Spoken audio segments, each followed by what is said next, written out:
I said to Lynn last night, I'm like, is this true? Is it really at 8? Or did my calendar just not change? And so it's early, but we're excited that you're here. And we're really excited because we're going to talk today about future-ready librarians.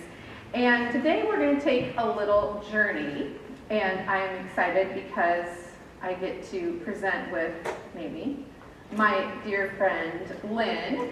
And my name is Shannon McClintock Miller. You can find me on Twitter at Shannon M. Miller, and I put my email at the bottom. I used to be the K-12 teacher librarian at Van Meter, Iowa for 8 years, and now I am a consultant and speaker, and I work with districts and librarians all over the country and internationally too. I serve as the Future Ready Librarian spokesperson, and so we've been doing lots of institutes that we'll talk about a little bit at the end. And so I've been hearing lots of great things around the country and have things to share too with all of you today, so I'm excited about that.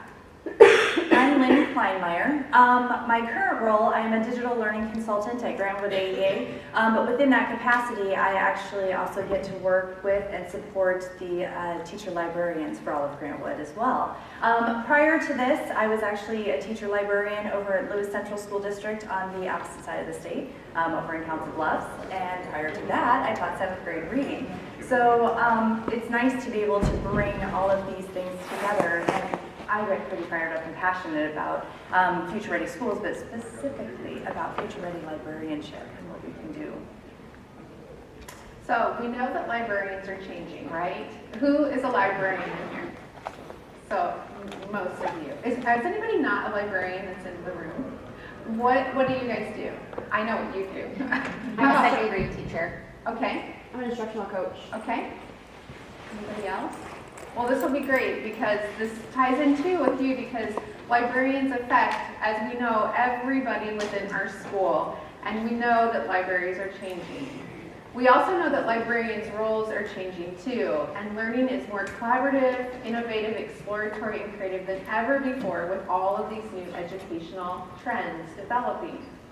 And this is one of my favorite things, is that our students are empowered to have a voice within their learning, education, and throughout the world. So with all these changes, we as librarians, educators, we need a map and a vehicle for the library journey and the education journey that we're going to take. So we're really lucky because future-ready librarians have arrived for this journey. Now in 2014, President Obama, one of his initiatives when he was in office was to start the Connect Ed initiative. And he was calling for professional development, and professional development first starting at the top with our superintendents. And so when they started the Future Ready initiative in November of 2014, it was this national research-based initiative to really transform what was happening in school districts by personalizing the digital learning. And so all learning of our kids, but really focusing on that digital aspect of it. And so when we look at this, we look at the Future Ready schools, the template that we have, and the different gears that we're following, it's broken into 7 gears, spanning from the use of space and time to infrastructure, community partnerships, budget and resources, all these things that we, even though we're not superintendents, that we do within our roles and within our jobs at school. And at the heart of it, you can see that there's student learning, that personalized student learning in the center, which is what we need to, we know that that is really what makes our kids, it's that authentic, lifelong learning process that we want to embrace and that we want to empower our kids with at school. So since then, since 2014, over 31 school districts and district superintendents have signed up for the Future Ready initiative and taken the Future Ready pledge.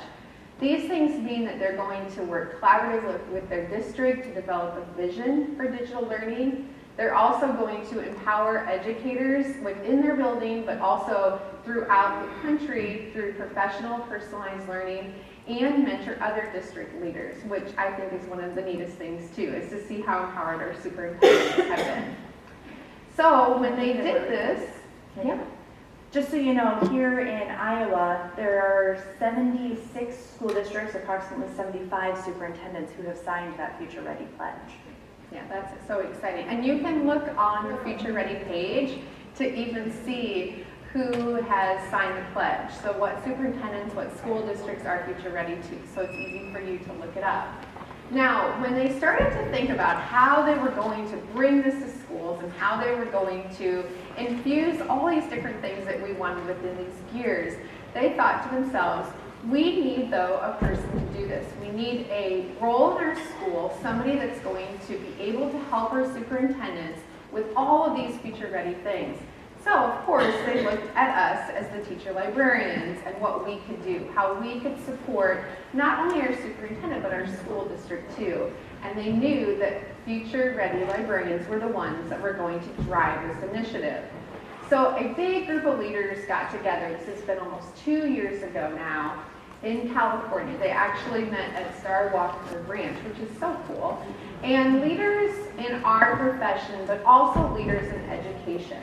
And not just educators, but publishers, people from the Department of Ed, people from the Alliance, all got together to talk about specifically what it was going to look like for future-ready librarians to lead in the school districts. So they developed a map and they put the different gears of the future-ready librarian into motion. What they did was they took the future-ready school and they did a crosswalk, and we got the future-ready librarian framework.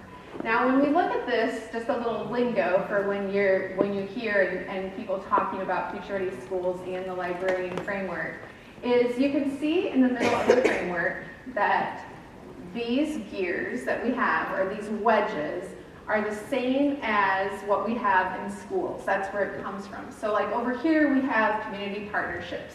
That would be the community partnerships we have.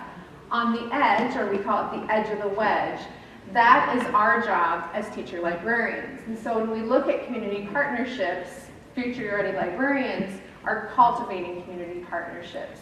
When we look at the use of space and time, on the edge of the wedge, which is ours as librarians, is designing collaborative spaces. When you look at the blue part, even though there's 8 wedges, the blue part is in 3 different sections. So we actually have, in ours, we really have 10 wedges. It just looks that way. So we have 3 edge of the wedges in that. So this is our map for our journey. The cool thing about this too is it gives us a common language to be able to talk to. When we take this, we can talk to our superintendents. I can go into the office and I can say, hey, let's talk about use and space and time. That's something that starts, remember, at the superintendent's level, that it starts with theirs. I can say, I can help you by designing collaborative spaces. We now have, across the board, we have a future-ready instructional coaches, we have future-ready principals, we have future-ready IT people. So there are now, for all across the school, there is a framework for each one of those positions. That gives us a common language to not only talk to our superintendents, but to talk to those people too.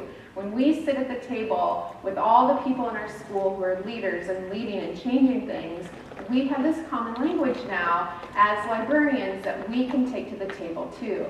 The cool thing about the framework, when we look at like our map, when we look at the framework, is down here on the bottom, and it's up there on the projector too, on the screen, it really gives in specifics what it looks like.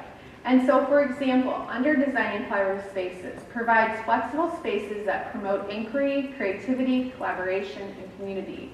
And so when I started, when I was a librarian, I started and I was like a stay-at-home mom like months before, got hired, I had no idea what I was doing. I sure wish I had this, because I could have sat down and I could have had that common language and I could have had those goals.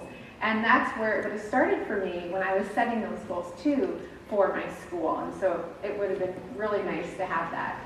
Now, when you do look at it, one thing that I'm sure that a lot of you will say is, but where is literacy? Where is reading? It's nowhere in the framework. It is nowhere in the framework right now, but you'll be happy to know that it's being added. I think we'll be done with it by AASL. And also, we're on to the second version of the framework too. And so the version 2.0 is coming as well. So So that is very exciting. And so literacy is going to be added throughout the whole framework, not just our framework as librarians, but it's going to be added to all of the frameworks across the board. So superintendents are going to have that common conversation with us as well. So that's exciting. So come along with us on a little road trip today as we examine the gears and we take them apart for a closer look at how they work in each of our Future Ready journeys. So I want you to stop and ask yourself these questions first though. What does it really mean to be a Future Ready librarian? How can we help our students become Future Ready? I think that's the bottom line too. I was in where was I last week? Nashville. I'm like, where was I? I was in Nashville at one of our Future Ready Institutes, and we did this activity where we drew our Future Ready students. Think about that. That's why we're all here today, is because of our kids. But why do we need to be Future Ready? Think about how our kids look and how we can make them Future Ready. How can Future Ready librarians lead the way? And what does your library journey look like? I think that is an important thing to reflect on. So one of the most important things as well along this journey is to tell your story. You cannot share enough. If you want your superintendent to know, and you want your principals to know, and you want a place at the table, and you want your parents to know what you're doing, and your kids to have buy-in on what's going on in this great place within your school, and you as the librarian, you have to share it. You have to share it within your district, within your state, and definitely throughout the world. So we're going to do a little sharing today. And instead of just Lynn and I talking, we're going to have you share your Future Ready librarian journeys. And what we're going to do is we're just going to, like I said, take apart these gears. And we're going to start with designing collaborative spaces. Because I think that's one too that we hear all the time about maker spaces, and it's totally different now to come to iTech and see the different vendors. They don't have to do anymore with just technology or just books or just publishers. They have to do with a lot of things too that our kids are making and creating, and how our spaces are different even when it comes to furniture or how we're organizing it. So, like I said, this is providing flexible spaces that promote inquiry, creativity, collaboration, and community. One thing that I like to look at too are just some guiding questions when you're thinking about that and you're having these conversations. And these would be really helpful for you to bring to the table as well when you're having these conversations with the people at your school. And so take a look at these and think about what you're doing. Think about your practice and what you've done this year, maybe goals that you have this year. And we're just going to spend a few minutes on each one sharing some stories. So now it's your turn to share. So when you have something to share, just raise your hand or say it out loud. You don't even have to raise your hand. But how are you guys designing collaborative spaces within your building and within your library? And you don't have to be a librarian either. We just got some new furniture that was like cafe height for, it's a kindergarten through 8th grade library, so the elementary still has their smaller furniture, and the kids come down with, I just like a coffee shop in here. I'm like, I know they won't let me put my Keurig in here, but I'm pushing. You know, so they're really excited, especially like 5th grade, that bridge between, I'm no longer elementary, so now I can have this more adult like furniture, so they like that. Yeah, something like adding like a different size table, like a cafe, they just feel so like empowered and grown up and they want to be there. Thanks. Who else is doing something cool? You know, it also doesn't have to be within your library. Think about what you're doing online. Think about how you're sharing the resources that you have, or how are you sharing ebooks? How does it look when maybe, for example, like I know that a lot of you have Destiny. Collections is a new thing. How we're looking at things and creating spaces differently even online with our resources that we have. So it doesn't have to be always just in our space too. I saw a hand up back there. Oh, mine was physical space. I had a lot of nice wooden tables, but I wanted to add different heights, and so I wanted coffee tables. And instead of purchasing coffee tables, our district carpenter came in and I told him where I wanted a couple of them hacked off. And so we took a couple of round tables and turned them into coffee tables. It didn't cost anything. Just That's a great idea. I love Just this in purposing. Makes a huge difference. Anybody else? No, you don't, just raise your hand. I know we were Say so it. ingrained as teachers to be like, I caught myself doing Yeah. that at the restaurant last night. Like, I think just opening up spaces too, like, I'm in the elementary for the first, like elementary library for the first time, and like, there were so many tables, I just had to like get rid of some, because it was almost too overwhelming, like, they had no free space anywhere in the room, so. I think Yeah. maybe just opening it, Yeah. not even. Taking Yeah, some make shelves, space. yeah. Or they just lay on the ground, and I'm like, what? Yeah, that's great. How many of you have maker spaces in your library? Oh, see, you guys are all doing cool things. Yeah, that's awesome. Are you getting a lot of ideas at the conference? Some? Yeah, that's good. That's awesome. Anything that you want to share about that? We actually moved our makerspace into a separate room now, so it feels separate, but the students can explore and create and then lead projects and feel like they're safe so that they're not being touched by kindergarten or first grade. Right now we only have it open to third, fourth, and fifth, so it's nice to just have a space for it.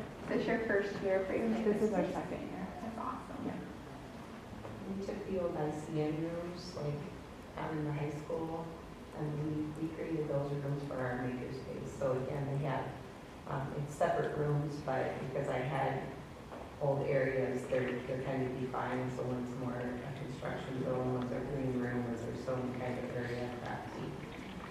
But, you know, for collaboration, or, you know, too, that but I went up and the guard guys, if they, you know, they're recruiting or meeting with students, they all do it in the library now because that's more comfortable and safe, rather than doing it in the counselor's office, and then the kids go down for room there and stuff. So Yeah, that's great. we do that community stuff. So.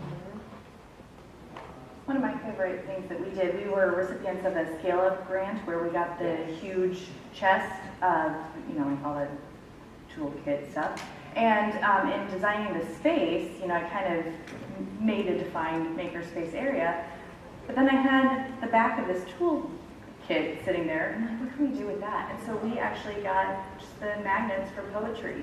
We threw them up on the back side of that, and that's something that the kids can, after checkout, they went over and they just, utilizing the back side of that toolkit was all the kids needed to be able to come in, and that's, I mean, like, you see them grouped around there all the time creating all sorts of different poetry. So that was one of my, That's so fun. just that simple little, like, reuse of something. Kind of sometimes it's amazing what it will spark. Well, let's move on to the next one. And this is one of my favorite ones, but it's also, I think, one of the most difficult ones too sometimes. And that's building instructional partnerships. And how many times have you like wanted to collaborate on something so bad, but it just doesn't happen, right? Or they don't want to? Like that happens all the time.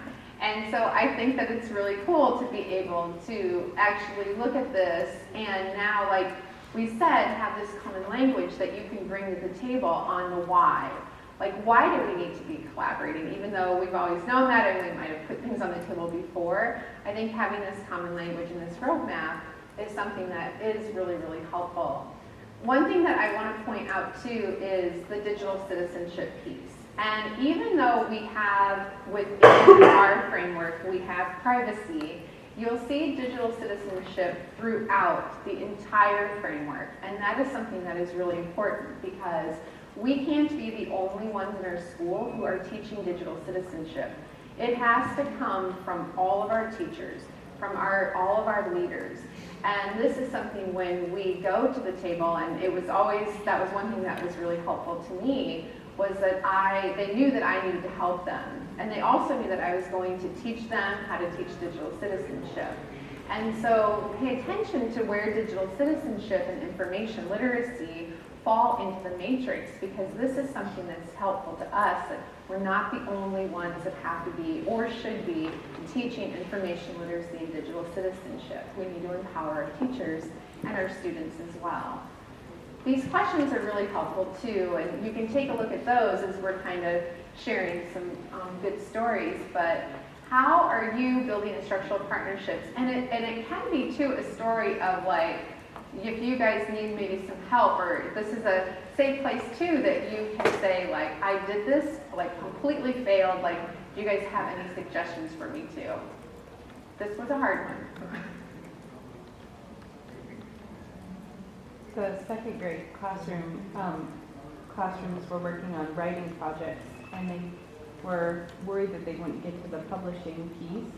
So we worked together, and I taught some skills, and then when they were done with their editing, they brought their writing to me, and we did the publishing through our computer, through the different web tools, so they had choice by that point. So we did the publishing in my space, but they did all the writing and editing in their space. So. That sounds like a fun project. How do you go about collaboration? Like, how do you schedule it? That's a good question. Does it just happen? Emails? No. Emails, or just Yeah. because there isn't time to schedule. Yeah. I think Seeing it's a them in the hallway. conversation around how you can support their learning. So I worked with a teacher librarian who was similar in the setup of the STEM case, and she got several of them purchased through the district, and then she went and approached her teachers to say, here's the purpose, the mindset, how can I help contribute to the classroom? So they ended up, she ended up working with the 6th grade teachers on World War II, and so they created, the kids had a vision and expectation from the content area, and then she helped them develop further with relationships, pulling in the literacy piece as well as books, ideas, resources online, and then had them use the makerspace to build that. And then from there, they ended up doing a museum night, and so then they invited the community members in to come see the project, so it went full circle. So then there was time to those family members, elderly people in the community maybe that experienced some of that, to share their story. And so it really became a bigger project than they intended, but it was just that initial, here's what I can do, here's the resources I have, what direction can I help you lead? What an authentic way to have them showcase all of their learning, and it's awesome. And also, when you have a project like that, one thing that happens then is that other teachers see it, and then they want to do it too. And that's something that is really great. Like if collaboration is something that, oh, I would love to do a project like that, find that teacher or that group of teachers that you already have a relationship with, or that you can see like, oh, I have this really great idea. And that's the one that I always started with, because all it took was like a couple cool projects, and everybody wanted to have like a museum night. We used to call them the project parades. And so it really, really catches fire, I think, that way too. And then they become your best advocates. Yeah. You know, it was interesting when I took on my position at Lewis Central. I was hired after my administrators had actually gone to see Shannon at Van Meter. And so I was coming into a role where there had previously not been any collaboration. And so I was having a lot of teachers who were like, well, yeah, I want to use you, but I don't know what to do. So one of the things I did is created like a library services menu that we kind of talked about and shared out, and everything from like an appetizer kind of thing about like gatherings, resources and things like that, to like main course kind of things, which would be like actually developing lessons, delivering lessons, those kinds of things, and then, you know, the follow-up, the dessert kind of stuff, to help in with grading things and the assessment piece of things, because I think that's a huge piece too, that, you know, anything that we can do to lift that burden of everything that's on our teachers' plate, anything that we can do to help with that lift is a benefit. The other thing, you know, constantly being in the know, making it our business to know, okay, here's what's going on in their classrooms, and constantly coming in with, hey, I found a great resource, or hey, have you thought of it? You know, and just constantly offering that support. Yeah, always know what's going on in every classroom. That's a good thing. One thing too that made me think about this is one thing that, and we'll show this at the end as well, but this is a poster, and we only have one, but you can get them from your Follett rep, just let them know. You can also print them offline too. And you can print them smaller. what I would do is I would go back and I would print a bunch of these and I would circle like exactly what I could do to help. Like I can help you with all of these things. I can help you if you want to, you know, not only build instructional partnerships, but if you want to curate things, if you want to work on empowering your kids as creators. And use this too as a roadmap when you do sit down, especially with those teachers, but also show them not just that part, but all these other things that you can do as well. And you can get these, like I said, just right online and put them in every one of your teachers' mailboxes, just like what Lynn did with her little menu, which I love that. And so I think that is so important too. So I want to ask, okay, so when I was middle school only, I worked with my teachers all the time, I was in the classrooms, we collaborated all the time. When I became the district librarian after budget cuts, which, yeah, whatever. But, so I was repositioned into a new building, and there were previous librarians who do any kind of teaching with them. So they're very resistant because, well, we already know how to do all that. Why do we need you to do it? We can do it. I mean, even the online, well, we already do that in the classroom. I'm like, well, I'll give you a break, and, you know, you can, I might show you something new. They don't want me there. So and then the middle school no longer does because I wasn't allowed to go down there as often as I was. And now we have, and I'm sorry to say it, I love our instructional coaches, but they have taken over almost all the duties. You know, the first time they presented on what our instructional coaches do, I'm like, I do that, and I do that, and I do that, and I used to do that. And so people turn to them instead of the library anymore. I guess, how do you fight? You know, how do you keep, I mean, I keep sending out my information, I keep stepping in the classrooms, I try to help the kids. I mean, the kids know to come to me, but the teachers don't want to, and I'm just, you know, how do you fight that out? Yeah. Have you had a conversation with your administrators? Not doing that. Yeah. They're not supportive of me going to different buildings. So this year I told them I was going to. But up until this year, I have not been allowed in the elementary buildings, even though I'm the only certified librarian. So. Well, and I wonder too. Yeah. I wonder too about building. You're not alone. When you talk No, about I collaborative relationships, yeah. I think it's a common issue of trying to figure out, okay, like where does your job start and end? And the thing is, teacher librarians, we don't stop and end. You know, we do it all. We wear many hats. And so building those collaborative partnerships can also be with those instructional coaches as well and meeting with them. And great relationships with them. And seeing even if you can tag along and start visiting those classrooms. You know, I mean, I'm sure these are all things that you've thought about and probably done, but you know, just constantly chipping away at that lock, that it will. Are there librarians in the elementary that are teaching the No. kids? We've never had librarians in the elementaries. It's associates only, and they've always taught. So, that's, yeah. Well, and having partnerships with them too. You know, it's not just the teachers. It's Right, and that's what, this year with the new, because I have all new associates, I just said, I will be going to help them frequently. And they went, okay. So they have no idea what I'm doing, but now I'm gone, so. Well, and I think having things like Lynn said, quote to the top of, and I've been hearing that too, about the roles of an instructional strategist and technology people. You have to find your niche and all work together. But Yeah, well, like I said, I work with them on a You're regular doing, basis. yeah. They're wonderful.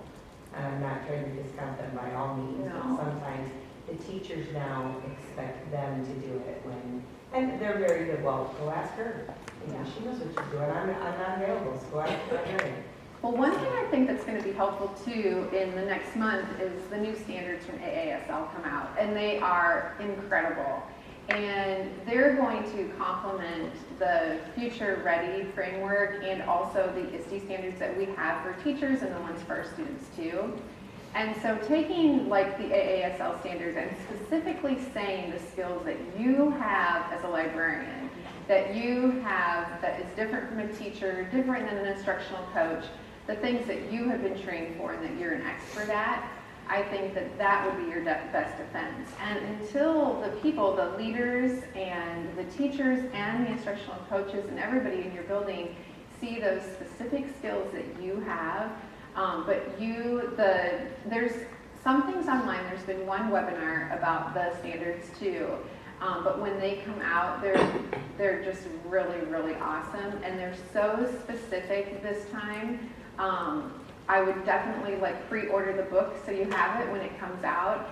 But they're going to be a real good, another very specific, even more so for us as librarians, roadmap for our jobs.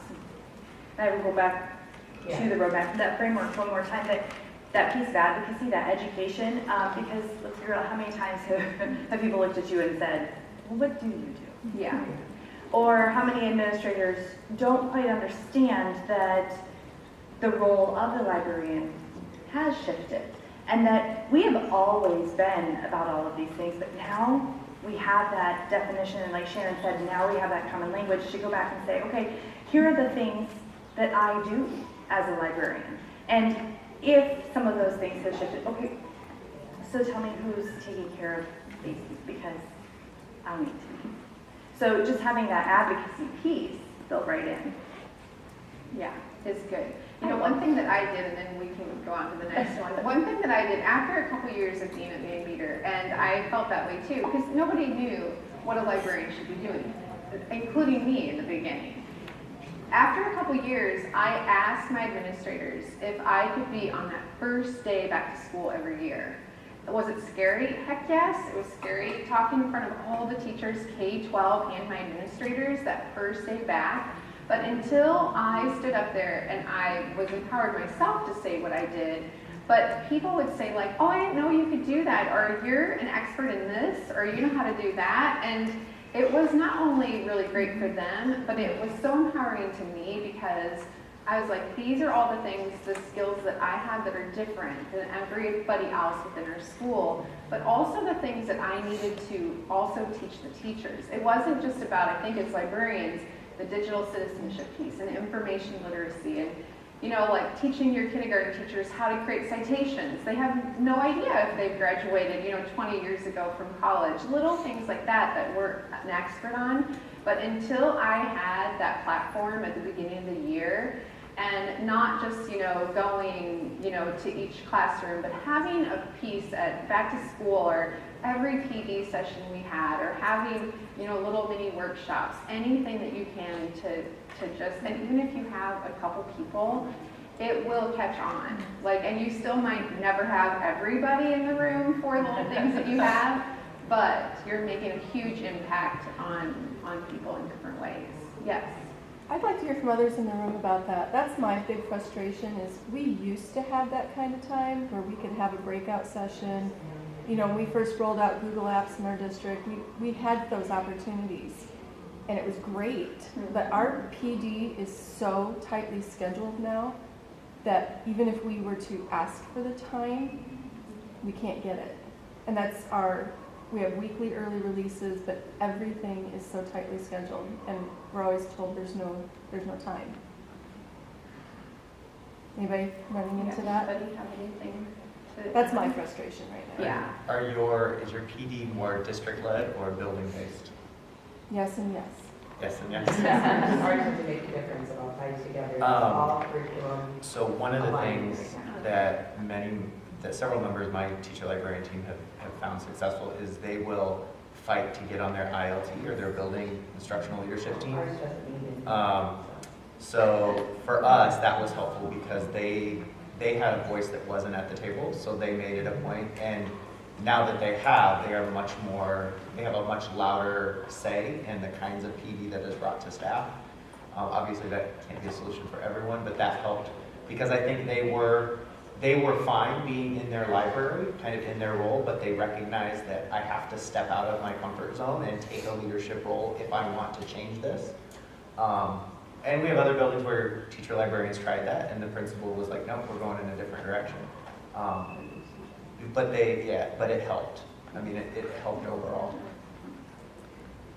I think that if we think of the decision makers in our schools, whether it's school board or your administrators, and I think that we're fighting the stereotype of the old librarian, the shushing, stern librarian, and so if all that person, that decision maker saw of their librarian was that characterization, they don't see the value. And so I think every experience that my students have in a library, I want them to leave going, oh, I love my library, you know, so I design spaces that I think make the kids feel good. It's a go-to place. And I think when I went back for my master's program, I didn't even realize what librarians do either. And so we have to constantly talk, but we have two paths. And one, I think some people take the complaining route, and I've shared all over Northeast Iowa. And I just had to reframe my role and what I was thinking about. I think we're either seen as complainers or we're seen as movers and shakers, and I think that's where we have to decide which. That's the only thing that's going to turn the tide is when our decision makers start seeing the value and not seeing us as complainers. It's about advocacy, education, and as Shannon said, sharing our story, share it loud, share it proud, talk about and make what's happening in your libraries as visible as you possibly can.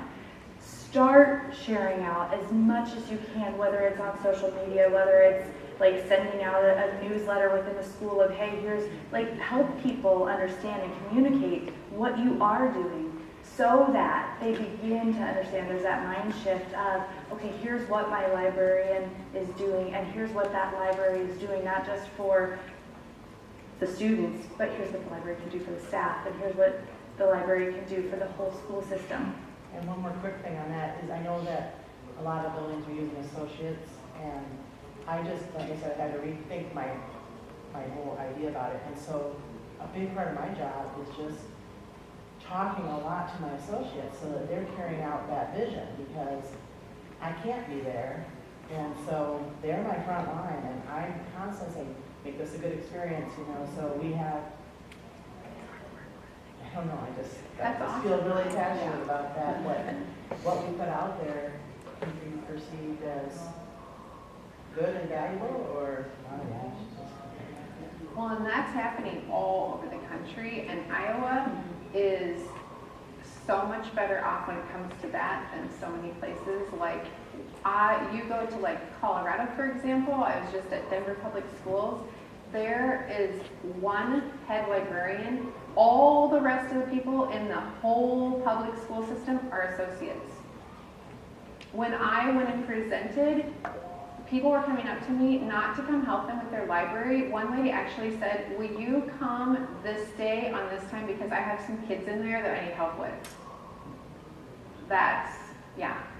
So that puts it into perspective on, like you said, staying positive and putting a twist on, like, I guess how, blessed that our kids are to have, you know, but that's happening all over the place.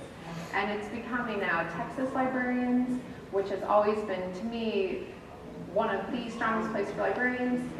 They're getting rid of their librarians. Michigan, they hardly have any librarians. They're all associates. And these are associates that a lot of times they are fresh out of high school.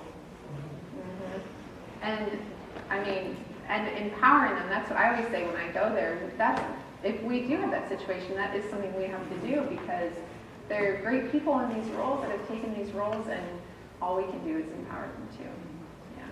So on your not having PD time, we don't have PD time either, so I took it upon myself to make screencasts and of things, and I send it out district-wide. That's a great idea. Some of our secretaries are like, wow, I didn't know you could do that. Cool, thanks for the tip.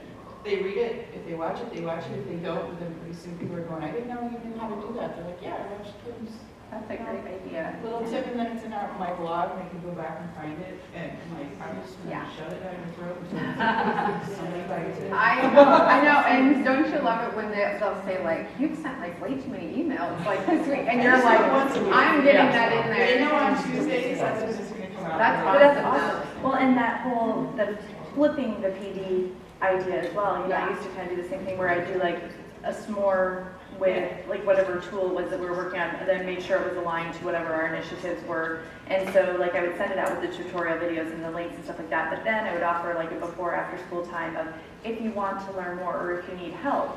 Well, it was really interesting to watch the statistics. I would only have 1 or 2 people who came in for that extra support, but almost my entire staff was looking at this more and watching the videos. So, you know, I mean, it's just kind of interesting, but okay, how can we meet them where they are? Yeah. And when you have time. And I'm glad that you said blogging, because I was going to say that earlier, is one of the best things that I did, Lynn reminded me of it when she was talking, was, you know, sharing your story, is I started blogging because I didn't have time. People didn't know what was happening because they weren't in the library all the time. And I started not only tweeting, and I started a Facebook page and like an Instagram, but the blogging was huge. And it doesn't have to be this long thing, but get your story out there, because it's not just sharing it with people in your school, but when other parents start seeing that, they'll say like, oh, that's such a cool project that the 2nd grade did. Are you guys gonna do something like that? And that also catches fire too on what people are talking about. And that whole idea, you know, we know as teacher librarians, it's so hard because I just realized that, sorry, I'm covering up the mic, but we belong to everybody and yet nobody. And so we have to come together and support each other and build that community. You know, when we talk about building collaborative relationships, and there's another gear that's talking about leading beyond the library, I mean, that's part of it too, telling each other's stories so we empower each other with all of this, because you are not alone. Yeah. My most successful way to connect with staff is toilet talk. So I do one email a week, no more, and it has to be in their face, so it's like a PowerPoint, 6 words, 6 lines. And then I collect those and at the end of the month and print them onto a toilet talk that I tape in every step. Love it. Bathroom stall. And that's where I get the most. Meet them where they are. That's what I hear. I love that. That's awesome. Well, we'll put together and we'll share those little set of slides just to get you thinking and give you some tools to be able to talk about the framework. But because we have about 10 minutes left, we want to share just a few little keys that are going to help you and get you started as well. You guys have your roadmap. You know that you can get it online. You can ask your Follett reps to get the great posters for you, but it's all on that Future Ready page. Another thing that is so great is that you can start by setting some goals. And when I say that I wish I would have had this when I started, this made sense to me. When I remember doing a crosswalk between the standards and the Common Core and AASL. It took my curriculum director and I like 18 months to do that. This, I can sit down and I can look at these and I can write some goals within just a couple hours or even a half an hour by looking, you know, at one of the gears. We'll share this with you and I'll show you where you can get this at, but this great teacher librarian in Texas, she put this on Twitter one day, and she just took a Google Sheets, and there's a column for each one of the gears. And then recently, we added these different lines that kind of say like what I'm currently doing, what are my goals, what do I want to do next year. And so you can make a copy of this and then start putting your own goals in there. The reason that the librarian did this in Texas is because she was having a meeting with her administrator, and so her administrator and her on the same one, so they can then have that. If you have, say, in your district associates that you're working for, why couldn't you even work on, say, one of these and all of your associates could have their own page? And so think about, too, in your roles, because it sounds like there's lots of district people in here as well, working with a lot of other people, how you could collaborate and share these, too. Don't forget to pay attention also to what's happening, especially with the new AAL standards coming up, and the ISTE nets for teachers and for students.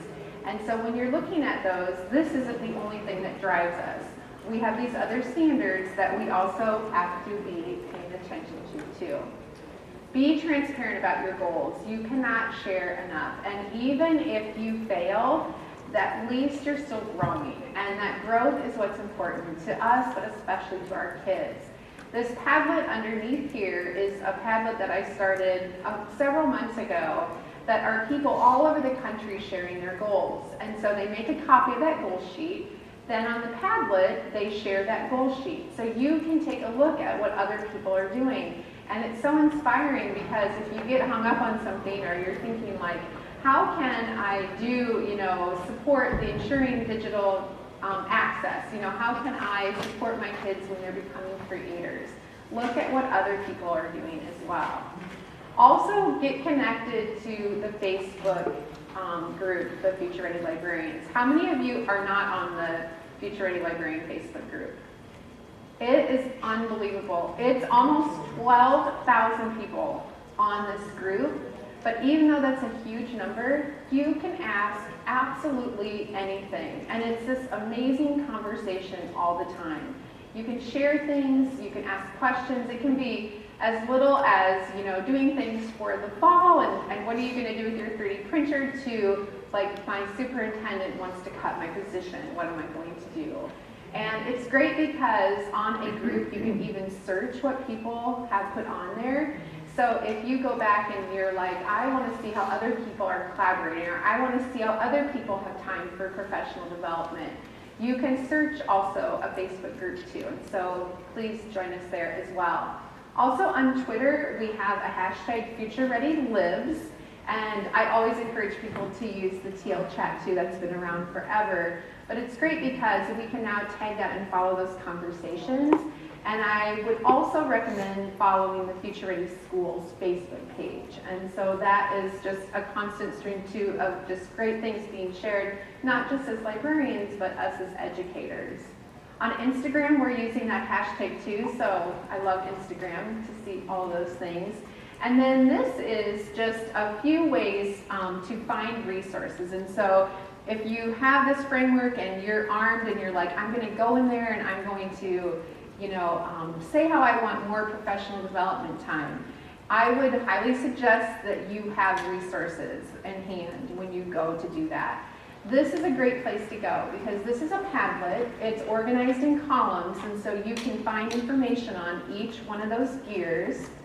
This is also a collection that I started, but other people are collaborating on it too. And so the new collections in Destiny, they're great because we can collaborate on these together. And so if you want to be a collaborator and share things, you should. You can add things to it, and you can get things off of it too. You don't have to, it's totally public, so you don't have to even be a Destiny user to use this collection. And then this is the really important thing, is this Symbaloo. And on this Symbaloo is everything we've talked about, from the framework to the website to the poster, to all of the collection and things that we've shared today. And so if you have this bookmarked, you'll be able to get to everything. And as we get more and more things, we'll just keep adding to this as well. The webinars have been awesome, and if you have not participated in any of the webinars, they started in February. They're all archived, and so you can get them on the Alliance website. We have one actually tonight. We have one this afternoon. I think I have it at 2 o'clock this afternoon, and I'm excited about that, talking about collaboration, because it's the one about collaborative partnerships. And if you're still at iTech, you can watch it later because they're all archived too. And so go back and you can get to those, and then there's a link to this one in the Padlet too.